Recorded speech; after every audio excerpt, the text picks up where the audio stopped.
జగన్నాథ భగవానుడి దివ్య కథ చాలా కాలం క్రితం ఒడిశా అనే ఆధ్యాత్మిక భూమిలో ఇంద్రద్యుమ్నుడు అనే భక్తుడైన రాజు నివసించాడు.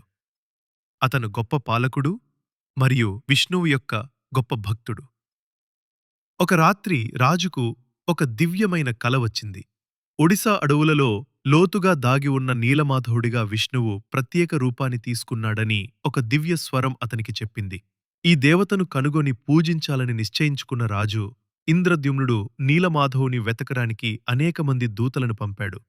తన మంత్రులలో ఒకరైన విద్యాపతి చివరకు నీలమాధవుని భక్తుడైన విశ్వవాసు అనే అధిపతి పాలించే గిరిజన గ్రామంలో దాచిన మందిరాన్ని కనుగొన్నాడు. విద్యాపతి తెలివిగా విశ్వవాసును విగ్రహాన్ని చూసేలా ఒప్పించాడు. దానిని చూసిన వెంటనే నీలమాధవుడి అందం మరియు ఆధ్యాత్మిక శక్తికి అతను ఆశ్చర్యపోయాడు. విద్యాపతి ఆ వార్తతో రాజు వద్దకు తిరిగి వచ్చినప్పుడు రాజు అడవికి పరుగెత్తాడు. కాని అప్పటికి విగ్రహం రహస్యంగా అదృశ్యమైంది. నిరాశ చెందిన ఇంద్రద్యుమ్నుడు లోతుగా ప్రార్థించాడు. అప్పుడు విష్ణువు మళ్లీ అతని కలలో కనిపించి పురి వద్ద సముద్ర తీరంలో ఒక గొప్ప ఆలయాన్ని నిర్మించమని ఆదేశించాడు. ప్రభువు తాను మళ్లీ కొత్త రూపంలో ప్రత్యక్షమవుతానని వాగ్దానం చేశాడు మరియు రాజు అతన్ని అక్కడ ప్రతిష్ఠించాలి. ఒకరోజు ఒక పవిత్ర చెక్క దుంగ పూరి తీరానికి తేలింది. ఆ దుంగపై దైవిక చిహ్నాలు శంఖం, చక్రం, కమలం మరియు గదం అన్నీ విష్ణువు యొక్క చిహ్నాలు ఉన్నాయి. దానిని భగవంతుడు స్వయంగా పంపాడని రాజుకు తెలుసు. ఇప్పుడు సవాలు వచ్చింది. విగ్రహాలను ఎవరు చెక్తారు?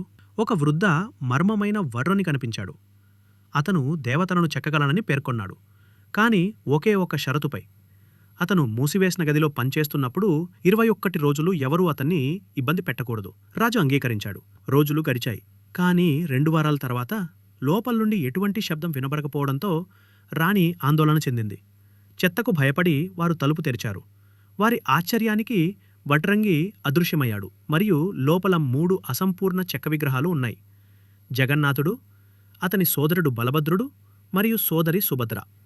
కాని ఒక దైవిక స్వరం రాజుకు ఇది భగవంతుడి కోరిక అని హామీ ఇచ్చింది. ఈ అసంపూర్ణ రూపాలు దేవతలు కనిపించడానికి ఎంచుకున్న నిజమైన రూపాలు. ఇవి దైవిక అవతార రహస్యానికి ప్రతీక.